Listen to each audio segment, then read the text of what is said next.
Assalamualaikum sahabat muslimah. Apa kabar? Alhamdulillah. Semoga semuanya dalam kondisi sehat ya. Gimana? Sudah olahraga belum hari ini? Oke, alhamdulillah kalau begitu.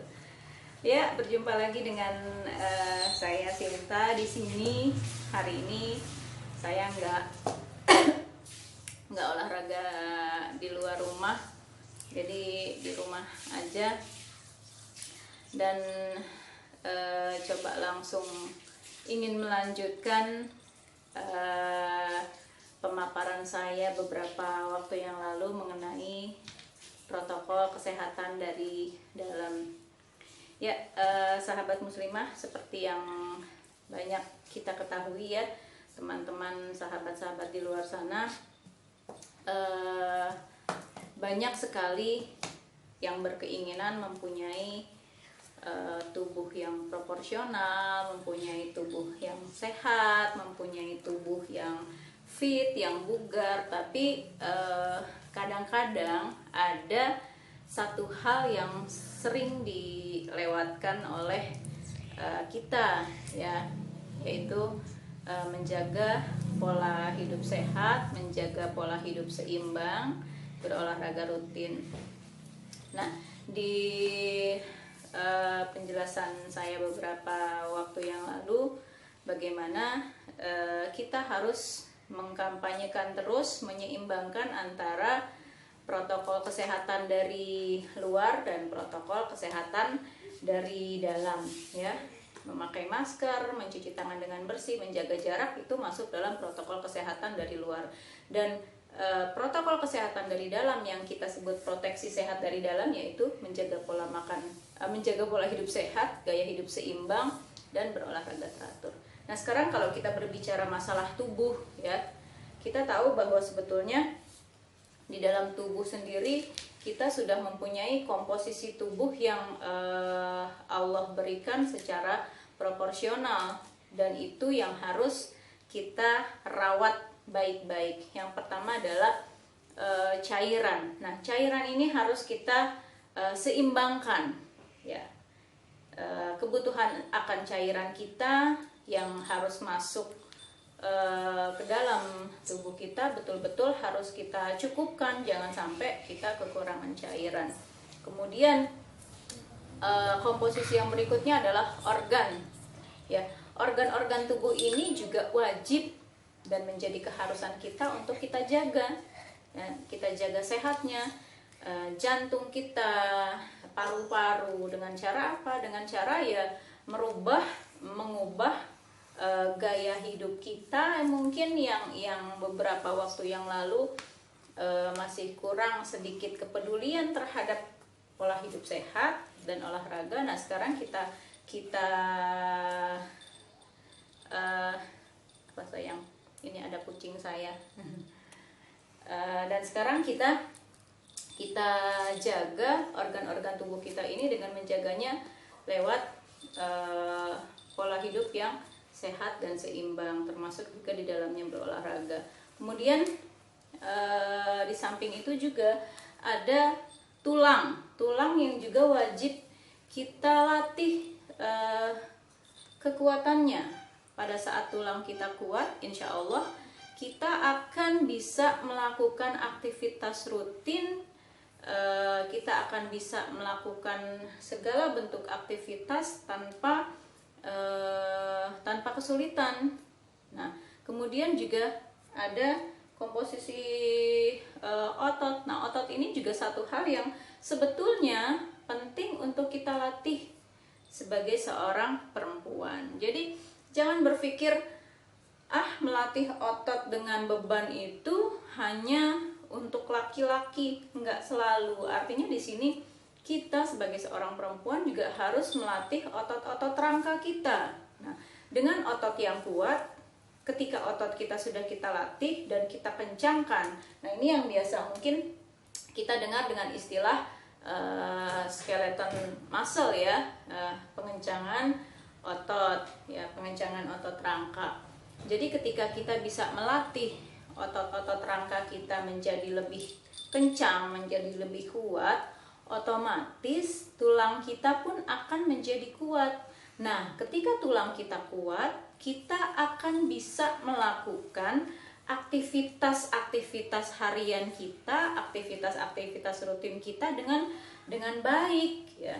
Artinya kita tidak akan mudah lemes ketika tulang kita juga bagus, ketika otot kita juga bagus. Nah, disinilah pentingnya kita melatih otot-otot rangka tubuh kita, karena biasanya otot yang kuat, tulang yang kuat, aktivitas bagus, apapun masukan yang kita makanan yang kita masukkan ke dalam tubuh kita tidak akan mudah masuk ke dalam sel lemak ya. Nah, tapi untuk orang-orang yang sama sekali mungkin lupa untuk berolahraga, mungkin lupa untuk melatih tulang dan ototnya.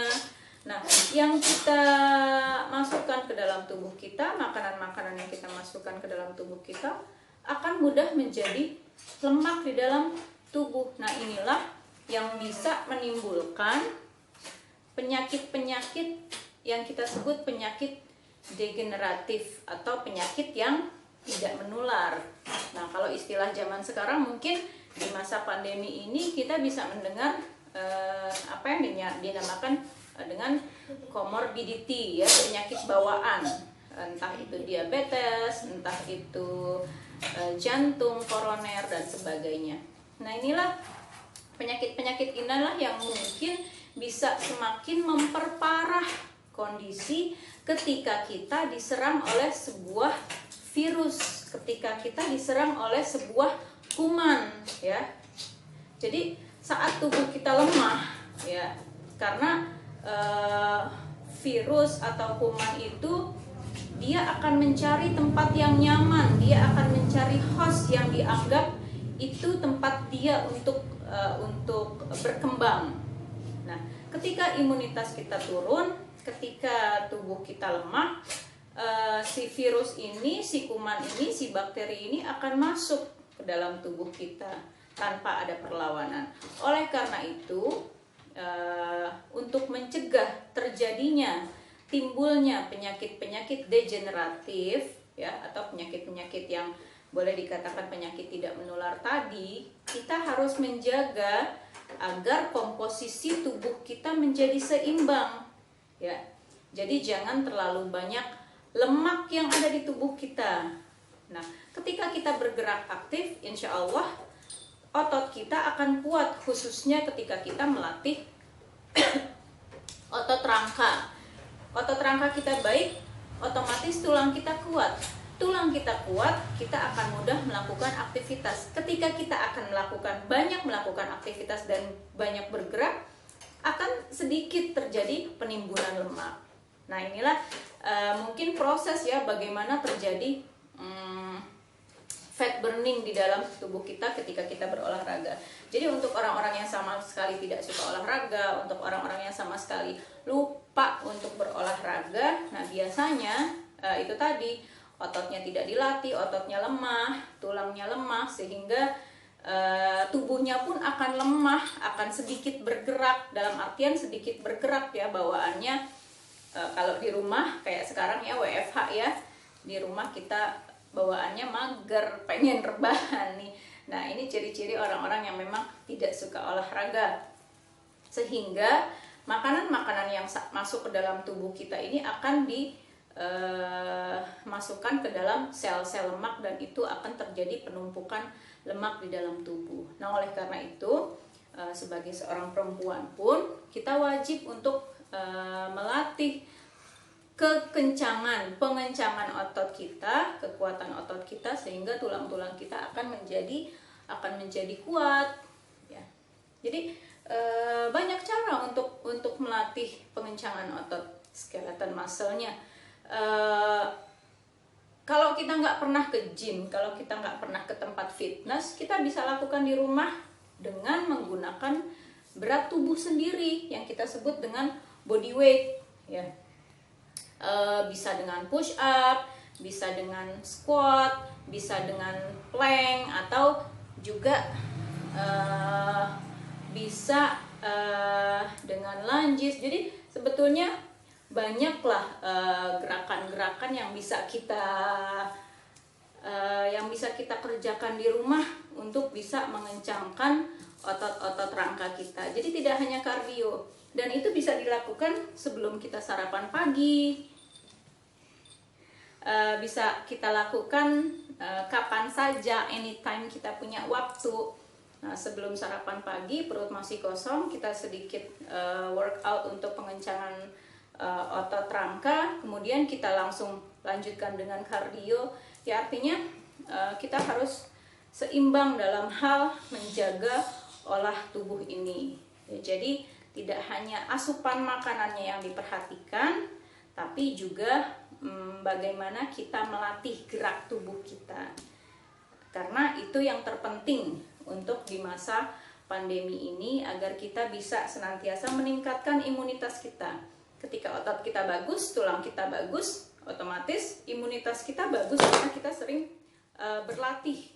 Nah, dengan imunitas yang bagus, insya Allah kita akan meminimalisir ya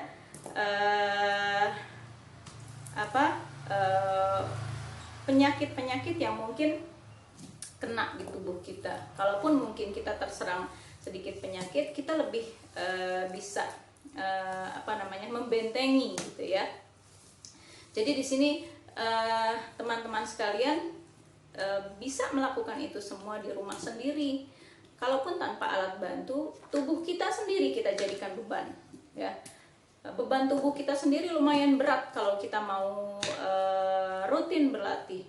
Atau kalau kurang berat, kita bisa tambah dumbbell, kita bisa tambah barbel gitu ya. Atau mungkin kalau tidak ada di rumah, kita tambah botol air mineral untuk sebagai penambah berat. Jadi intinya di sini komposisi tubuh ini yang harus kita seimbangkan ya, dari cairan, organ, tulang, otot sampai lemaknya. Jadi kita perhatikan ya, tidak hanya asupan pola makan yang baik, tapi juga bergerak aktif, dan jangan lupa untuk selalu berpikiran positif ya. Jangan memikirkan hal-hal yang belum menjadi hak kita untuk difikirkan ya. Berpikiran positif, kita harus bahagia, kita harus berpikir bahagia, kita banyak tersenyum, tidak stres, karena memang imunitas kita akan cepat turun ketika kita tidak menjaga itu semua. Jadi keseimbangan, pola hidup seimbang ini yang harus kita jaga.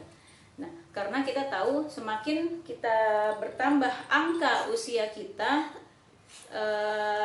ada tingkat penurunan kadar massa ototnya, sehingga semakin bertambah angka usia kita akan semakin melemah kekuatan otot kita. Oleh karena itulah kita wajib untuk melatih kekuatan dan pengencangan otot kita agar senantiasa bisa kuat dan bisa siap melakukan apapun aktivitas geraknya. Apalagi di usia yang sudah di atas 30, seperti saya mungkin sudah di atas 40. Kalau tidak dilatih, mungkin kita juga akan lemah secara otot dan sulit sekali untuk memaksakan diri bergerak aktif ya. Makanya dari itulah kita semua punya kewajiban untuk menjaga keseimbangan dari apa yang sudah Allah berikan kepada kita di dalam tubuh kita ya. Jadi nggak hanya kalau kita lihat kan sekarang di masa pandemi ini kurang lebih 7 bulan ya. 7 bulan kalau saya lihat sebagian besar orang lebih senangnya dengan yang fooding ya, masak-masak di rumah. Nah, boleh sih masak-masak di rumah, apalagi kita kumpul keluarga, tapi jangan melupakan kewajiban yang satu ini ya. Kita yang diingat masukan-masukan ke dalam tubuh, ke dalam perut ya.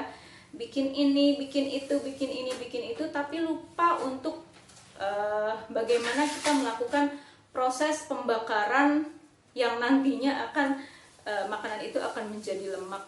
Nah ini, sehingga disinilah banyak keluhan-keluhan, kok di masa pandemi berat badan saya naik sekian belas kilo, sekian puluh kilo atau sekian kilo gitu ya. Ya karena itu tadi mungkin kelalaian kita akan menjaga komposisi tubuh ya. Oleh karena itu, kembali di sini saya mengingatkan diri saya pribadi ya untuk senantiasa bisa berusaha untuk tetap sehat, untuk tetap fit, untuk tetap bugar, dan juga mudah-mudahan bisa mengingatkan teman-teman dan sahabat semua dimanapun berada yang belum bisa rutin berolahraga, yang belum bisa rutin menjaga gaya hidupnya, menjaga pola hidupnya menjadi lebih seimbang. Ya baik, itu tambahannya sedikit dari paparan saya beberapa waktu yang lalu. Jadi ini yang saya boleh istilahkan dengan proteksi sehat dari dalam, yang banyak teman-teman coach juga mengistilahkan seperti itu. Proteksi sehat dari dalam yaitu menjaga protokol kesehatan dari dalam tubuh kita sendiri. Bagaimana kita merubah gaya hidup kita dari sebelum masa pandemi sampai sekarang di masa new normal ini, di mana kita harus berhadapan dengan suatu virus yang mencari tempat ya untuk tinggal, untuk hidup ya, yaitu tubuh yang mempunyai imunitas rendah. Oleh karena itu, kita berusaha menjaga daya tahan tubuh kita berusaha meningkatkan imunitas kita dengan ikhtiar menjaga sehat kita dengan proteksi kesehatan dari luar dan juga proteksi kesehatan dari dalam dengan pola hidup sehat dan seimbang serta olahraga teratur, yaitu menjaga komposisi tubuh dengan seimbang. Ya baik teman-teman dan sahabat muslimah dimanapun berada, mudah-mudahan bermanfaat apa yang saya paparkan. Insya Allah next time kita bertemu lagi. Assalamualaikum warahmatullahi wabarakatuh. Sampai ketemu.